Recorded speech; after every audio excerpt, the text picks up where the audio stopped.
Good morning. I'm Julie Riley, and on behalf of the Special Education Advisory Committee, also known as SEAC, I welcome everyone to today's summit. And thank you so much for attending. I would like to introduce my parent SEAC co-chairs, and they will stand when I say their names: Amanda Cannon and Victoria Aiello.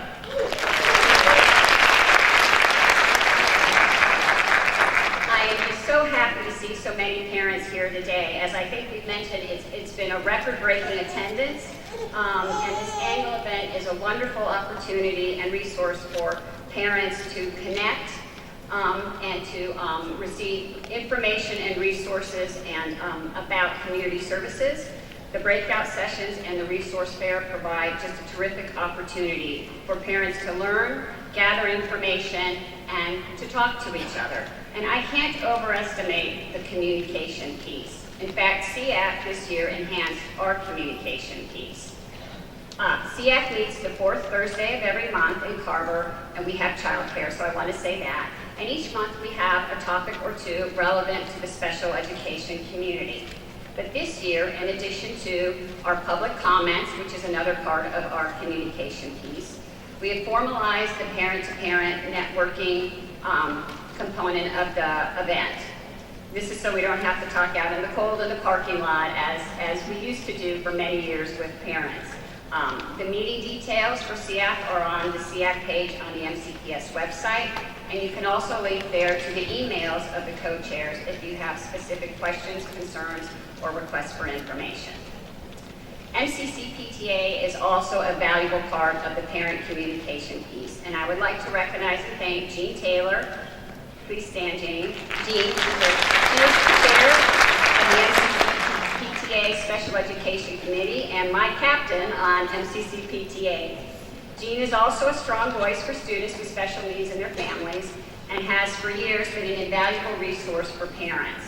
Today she's presenting a session on how to be an effective parent advocate with extremely valuable strategies, tips, and resources. Jean is also hosting the annual MCCPTA Special Education Award ceremony. It will be May 14th at Rockville High School. The formal program begins at 7 with a pre-program reception at 6:45. This program honors the many students, teachers, school programs, and parents who have made outstanding contributions to the special education community within MCPS.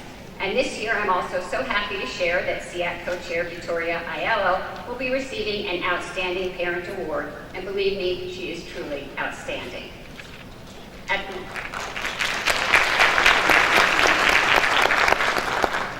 As a final note about SEAC and MCCPTA, we both have tables at the resource fair. We have a variety of materials, articles, and lists of community organizations, and we are also there to provide any guidance or strategies or to hear your concerns, so I hope you are able to stop by. Now for our keynote speakers. Reverend Robin Williams Evans has a master's in divinity from Howard University School of Divinity. She served as an associate minister for 12 years at Riverside Baptist Church of Southwest Washington, D.C. Reverend Williams is the founder and director of A Pastor's Place, a not-for-profit organization that specializes in spiritual, emotional, and physical health and wellness for clergy and church congregations and special needs advocacy. Reverend Williams is a firm believer in post-traumatic growth and his tremendous ability to take crisis and turn it into a firm foundation that transforms people into their best selves.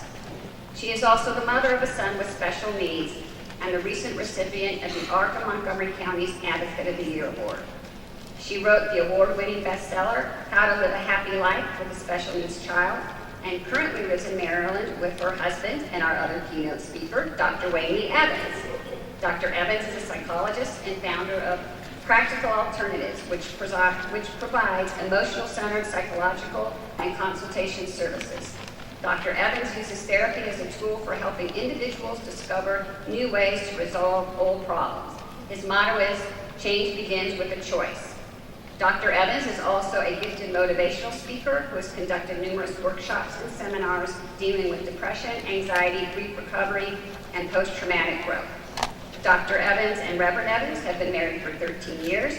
They are the proud parents of Wyatt, an extraordinary boy living and thriving with cerebral palsy. I give you Dr. Evans and Reverend Evans.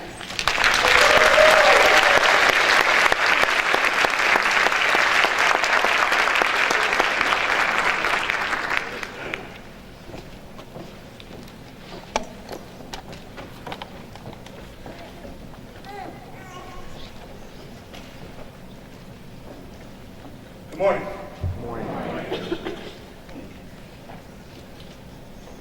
Becoming the father of a special needs child, I understand, is kind of like planning a trip. You plan to go to Italy. You learn the language, you prepare, you get little travel books where you can see all the sights. You get on the plane, and you land in Holland. Now, Holland is a perfectly lovely place, but it's not where you plan to go. But you get off the plane anyway, and the journey begins. Everyone is the hero of their own story. So says Joseph Campbell, mythologist and author of the book, The Hero with 1,000 Faces. Stories are the way that people give life its meaning and purpose. Here, ordinary men and women are faced with the task of deciding what their life will become. Either a redemptive story of moving from slavery to freedom, or a heartbreaking tale where one refuses to change and remains bound. Now, from these stories, 3 kinds of people emerge: heroes, villains, and victims. Each has a defining moment of tragedy or pain that determines the trajectory of their lives and the nature of their identity. Ultimately, what makes a person the hero or the villain or the victim of their story is what they decide to do with their pain. Heroes use their pain to change themselves and or the world for the better. That would be people like Helen Keller, or Dr. King, or John Walsh of America's Most Wanted. Villains, on the other hand, use their pain to subjugate or hurt the world. That would be Darth Vader, or for my Black Panther fans, Killmonger. Yeah. And victims use their pain to justify giving up and submitting to whatever the world gives to them. Hero, villain, or victim. I remember the moment when life challenged me to declare what kind of story my life was going to be and who I would become as I lived. It was supposed to be the happiest day of our lives. For 9 months, we had waited, prepared, and prayed. I was so excited when my wife, Robin, told me I was going to be a father. When we found out it was going to be a boy, I was ecstatic. A furious search for names ensued, and we settled on Wyatt, like the gunfighter. Naturally, I had my moments of doubt, but I decided to respond to those feelings with prayer, positivity, and proactively doing whatever it took to prepare properly. My wife, she wanted a natural childbirth. Okay? We enrolled in a 12-week birthing class using a technique called the Bradley method. Over those 3 months of lessons, I think I learned and saw more about the birthing process than I ever wanted to know. But I also learned how important my role as husband and partner was going to be in the actual birthing process. With each weekly session, my confidence and my certainty grew. A close friend of mine from college, Shikana, agreed to be our doula, a person who provides support for the mother during and after the childbirth. Everything was falling into place. We talked so much about Wyatt, what we were going to do when he got here, that my mother joked that it felt like the boy was already here. Finally, delivery day came. Robin's contractions began very early in the morning. By the time we got to the hospital, she was fully dilated. Again, everything was lining up perfectly. I was already thinking of how I was going to brag to all of our friends and our family about how Robin handled that business without meds. Especially to all the naysayers who said she'd change her mind when the pain came, which she did. Yes, it was going so well. And then it wasn't. Wyatt's heartbeat disappeared. After several frantic moments, Robin was taken from the room and an emergency C-section was performed. What felt like an eternity passed.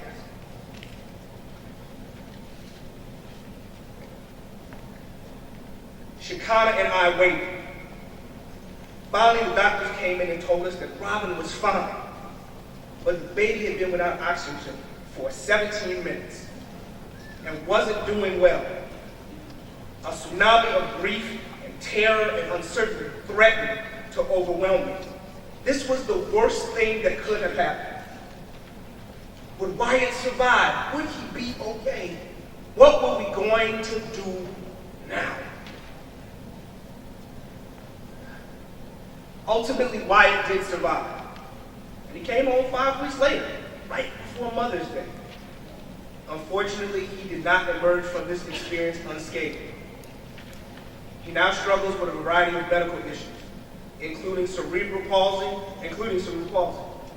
Those first months were difficult for Robin and for me.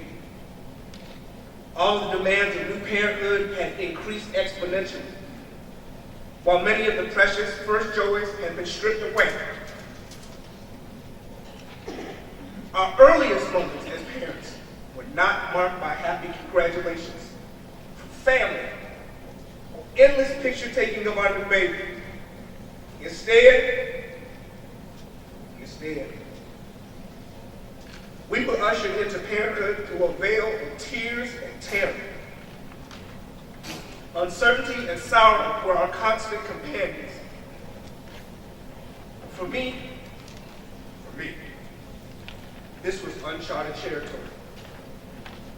There was so much I didn't know and wasn't sure how to deal with. Time passed.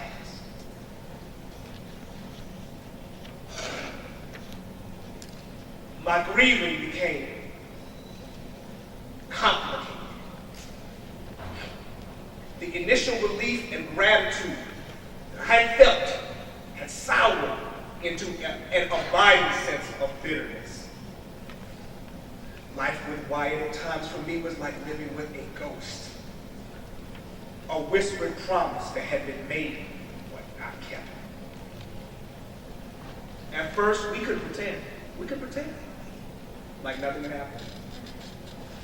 But as the delays in this development became more pronounced, I had to grapple with the fact that my son was now a special needs child. Now the question before me was, who was I going to be now? The words of Malcolm X echoed through my mind. My faith had been shattered in a way that I did not think was possible. I had entered what theologians and philosophers call the dark night of the soul. It's when something has happened and you can't be who you were. You can't be who you were. But you've not yet become who you are going to be. You're in the middle. And it's dark. And the reality of it is that the pain is going to push you until you can create a vision that will pull you. And that's when you have to choose. Long ago, my dad, God rest his soul, taught me never surrender your identity to a circumstance. He once told me when my back was against the wall for a different set of reasons. Son, I've known you your whole life. And I know when you set your mind to something, it always gets done. So if you are struggling, it's because you have not set your mind. Set your mind, son. Set your mind. And so I did. It began with choosing a new identity for myself. I decided that since I was the father of a special needs child, I had to become a special operations father, like the Navy SEALs, but for dads. Because we, the special needs dads, shout outs to all my dads, we endure and overcome what baffles, bewilders, and breaks ordinary men. We are the ones who help make the way when others do not have the sense to stay. We are the ones whose presence is rarely seen but always felt. We are the ones who stand up and step up when other people simply give up. We are the ones who refuse to leave anybody behind. I decided to become an operator. What does it mean to be an operator? Who is an operator? Well, according to the Special Operations Command Network, yeah, I checked. The term operator implies, quote, personal operational readiness and extraordinary willingness to successfully employ military capability across distance for some duration in situations, circumstances, conditions, and influence of hardship and hazard. Tell me that does not sound like being a special needs parent. My mission was tougher, so I was going to have to be tougher and smarter and braver and develop more endurance. Next, I began to look for role models. Who were the people that had become special needs parents that did not lose themselves inside of the role of caretaker? I found people like Dan Marino and Al Roker. I found Holly Robinson Peete from 21 Jump Street. That's right. And her husband Randall. But I also found like regular folk, like Boris Wojciech. His son Nick was born with no arms and no legs. I believe they're from Australia. Nick has grown up, has started 2 organizations, and has authored several books. No arms, no legs. I'm still working on my book, y'all. He was once profiled on CBS this Sunday morning, and when the segment started, he was cooking himself breakfast. But make no mistake, ladies and gentlemen, we, the world, would not have Nick if he had not had his father, Boris. That's who I had become. I had become Boris. There was also a woman by the name of Lula Hardaway. Now, you might not have heard of Miss Holloway, but you might have heard of her son. He's a musician. His stage name is Stevie Wonder. Y'all heard of Stevie Wonder? Yeah, that's what I'm talking about. But again, without Miss Hardaway, we would not have Stevie. No songs in the key of life. No, y'all know what I'm talking about. I got time to read the catalog. All right. There's Lon Solomon, who's the pastor of McLean Bible in Virginia. And there is my friend, Joe Butler. I actually met Joe at McLean Bible several years ago at their annual accessibility summit. Joe has 3 children.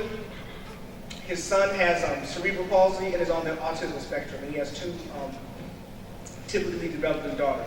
Now, I thought I was a Navy SEAL. Joe, God bless him, has built an organization called Ability Tree. You can find it on the internet. They build facilities where special needs and typically developing children can play together. That's a hero, y'all. In a real sense, these men and women have taken their pain, their disappointment, and their grief, and transformed it into power that is making the world a better place for themselves and for other people. They are the heroes. Each has turned what could have been a tragedy or a cautionary tale into a shining epic of hope, and encouragement. Now, what is an epic? An epic is a story of enduring significance. Like the Iliad in Greek mythology, the Exodus story in the Bible, the story of Harriet Tubman and the Underground Railroad, or the story of Black Panther, Wakanda Forever. All right.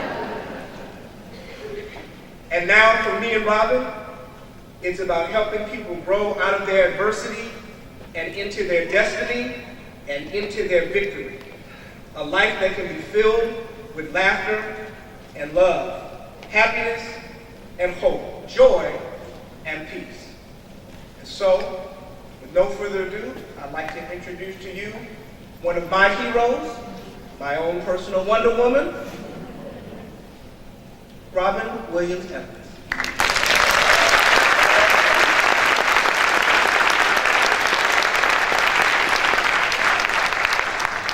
Thank you very much.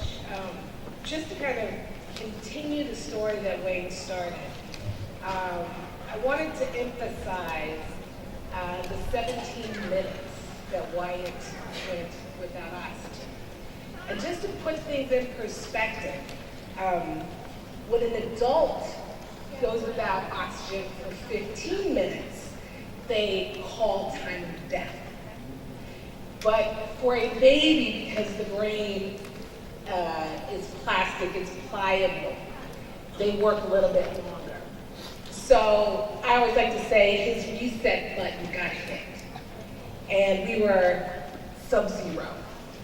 And so his primary diagnosis is cerebral palsy, but he also suffers from chronic lung disease, epilepsy, vision and hearing impaired. He eats through a G-tube, he's wheelchair bound, and he's nonverbal. But you just met his father, and so you know that Wyatt has plucked that gene from his tree, so although he's nonverbal, he's very vocal. But once Wyatt was born, Wayne and I tried desperately to resume the life that we had before Wyatt was born. Resume the life as far as the familiarity, the regularity, the same relationships at the same level that we had before. But it was impossible. Our lives were shredded to the point where people that I would normally interact with, including family members, and I'll get to that a little bit later, acted like they didn't know what to say or what to do, so they were silent. We tried to, what I like to say, fake the funk as far as pretending, because it was very difficult to accept really what was given to us upon discharge from the hospital. The attending physician said, Wyatt will achieve no milestone. Horrible, horrible advice that you could give to a family that's already dealing with so much. And so we didn't know what was going on. We no longer had time to deal with unproductive relationships. So when your life is shattered to pieces, for us, we were forced to then figure out how to live again. And so when you figure out how to live again, I personally like to divide my life into pre-Wyatt, post-Wyatt. So with pre-Wyatt, this is the way I function. Post-Wyatt, I don't have time to deal with how I functioned before. And so I had to learn how to maximize the little bit of time that I had. So I was forced to put relationships under a microscope to figure out, do I continue to maintain them? Are they productive? Unproductive? What do I need to do with these relationships? And so Wayne and I have developed a life motto. We like to engage in win-win relationships. And I had discovered after analyzing my relationships that I was in a win-lose relationship and I was the loser. Too much time where people were very focused on their needs, and now that we have different needs, needs that need to be primary, they were unwilling to adjust for us. So we had to make hard decisions. And this included family, friends and family. And so I am not trying to give the impression that any of these decisions were easy, because they were painful. And I had very lengthy, tear-filled conversations with folks who chose to remain unmoved, unmotivated to make any kind of alteration to how they chose to relate to us. So they had to go. And so we had to deal with these unproductive relationships by severing, by cutting these ties. And so also too, we didn't know what to do. We floundered the first 2 years of Wyatt's life. And when I talked about before, faking the funk, because it just really didn't resonate completely. And one of the motivations as to why I wrote this book, as far as for parents who like to plan, to see what does my child's life look like long term, potentially, because I know we have a variety of diagnoses that are represented in this room. But to be able to know that it doesn't have to be in that acute state all the time, and that you can choose to evolve out of that. And so when I'm saying faking the funk, basically we were at like a birthday party, and we had to sit on the floor with Wyatt, because all the other kids were on the floor, and they were manipulating some objects, and we were thinking that, we were getting away with, Wyatt looking like a typical kid and able to manipulate again, because we were in that avoidance stage. And so it became apparent to someone who had walked over to us and say, "Oh, what type of program is your child in?" Then it became real, where we're like, "Oh, so we can't fake anymore. We really have to confront this head on."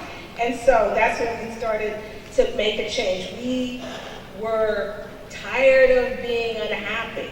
And I found myself, because generally by default, I'm a happy person. But I found myself, because, Wyatt's in a wheelchair. At the time, he had an NG tube taped to the outside of his face. His presence invited comments that were not nice.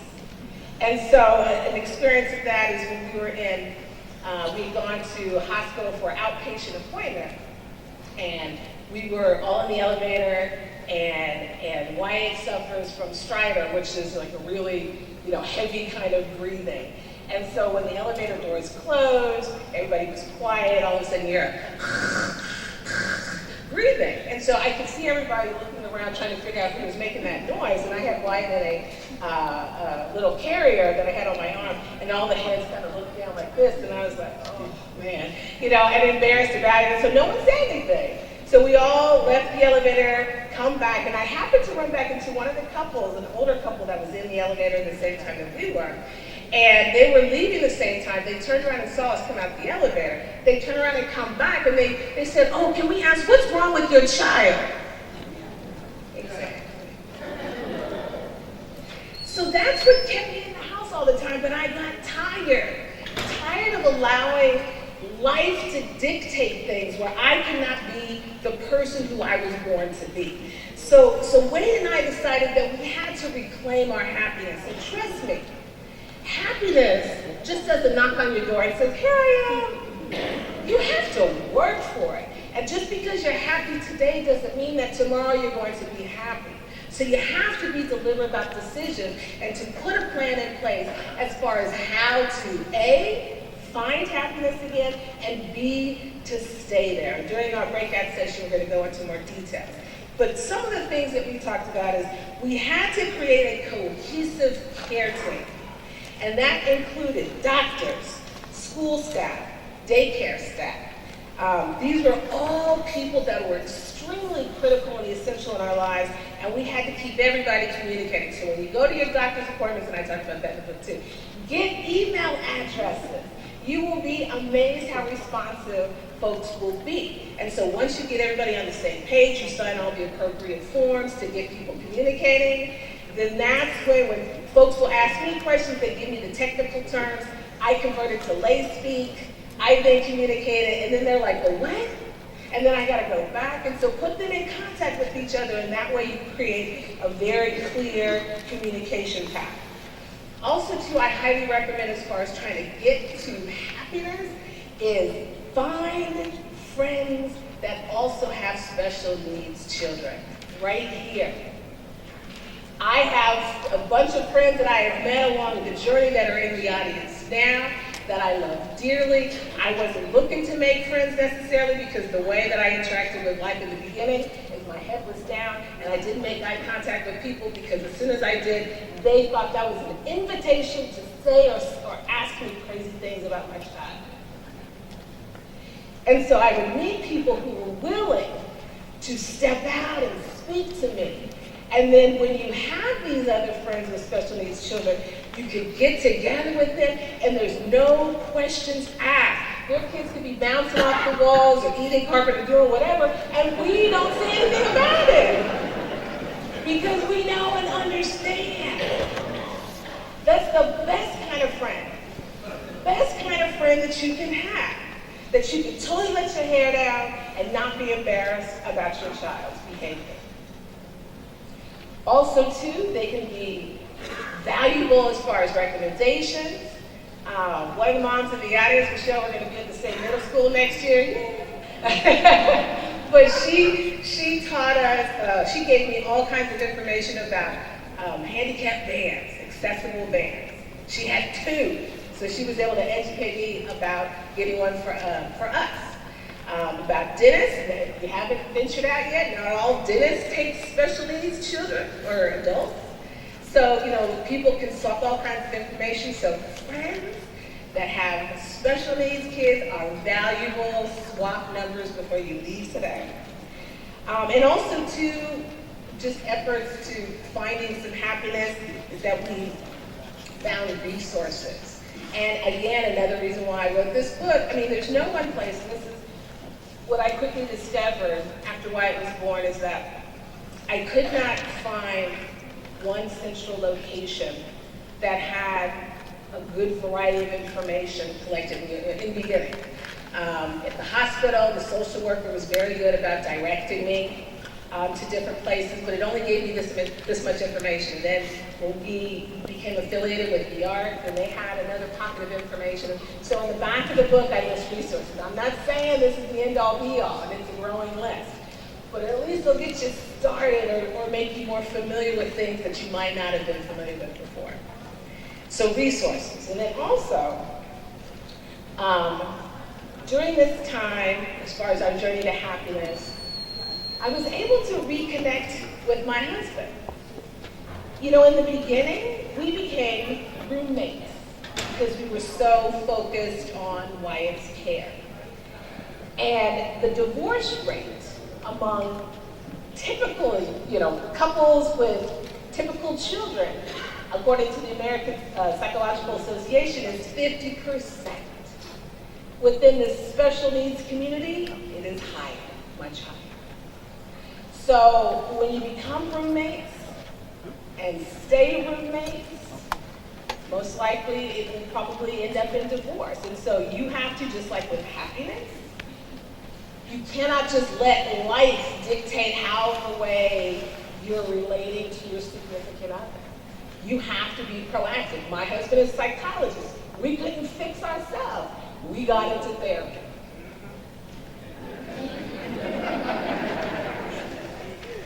And even if you all are trending okay, if you haven't taken the time to talk it out, talk out the initial trauma, and having a special needs child is a traumatic event. And lots of times it gets overlooked, but that has a way of turning your life upside down. And you have to learn a new way to exist. So even if you're trending okay, you may even want to consider, just talking things out to make sure there's nothing, because trust me, if you don't deal with the situation, it's going to manifest in other ways. So just because you don't talk it out with somebody else, you might act it out in other ways. So it's very important to deal with that. So we became closer, but with work. And then it's very important to take the time to remember what made you happy before. If I were to ask any of you on the spot right now, what makes you happy? Are you able to answer that question? Especially if you've been on this path, you've got a high schooler. You might have been on this path for a very long time and have totally suppressed your happiness because of the sake of taking care of your child. It's critical in order to be happy all the way around, that you just don't channel everything into your child. But you gotta take care of yourself, you gotta take care of your significant other, if there's one in the picture, and also your child. It is a package deal. And so, how can you strive towards happiness if you don't even know what makes you happy?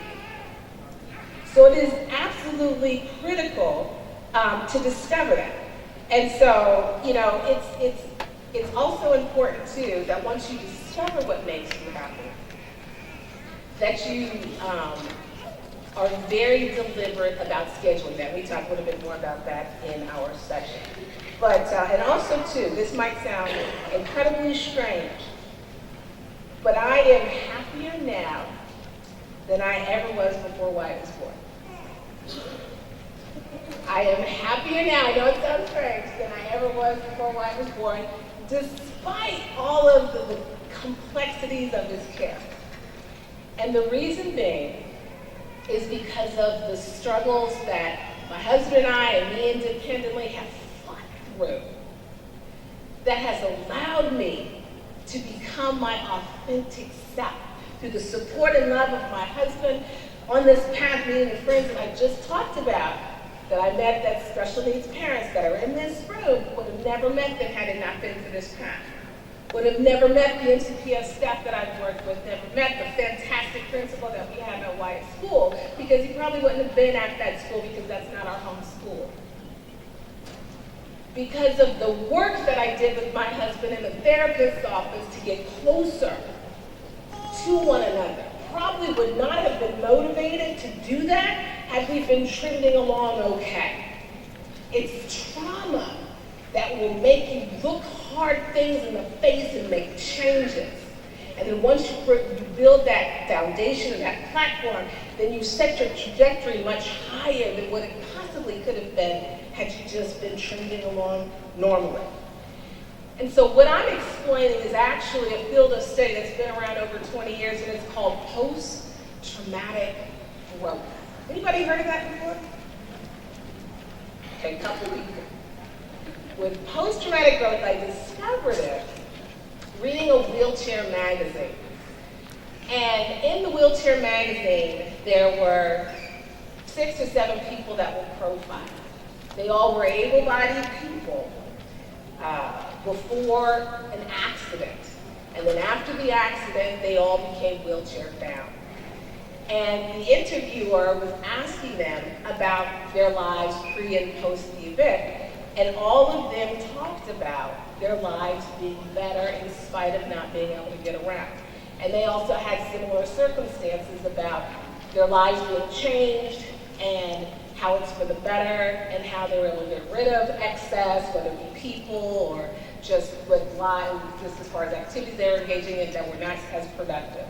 And so that is post-traumatic growth. And with post-traumatic growth, you're able to take a tragedy and turn it into a triumph. We thank you so much for your time today.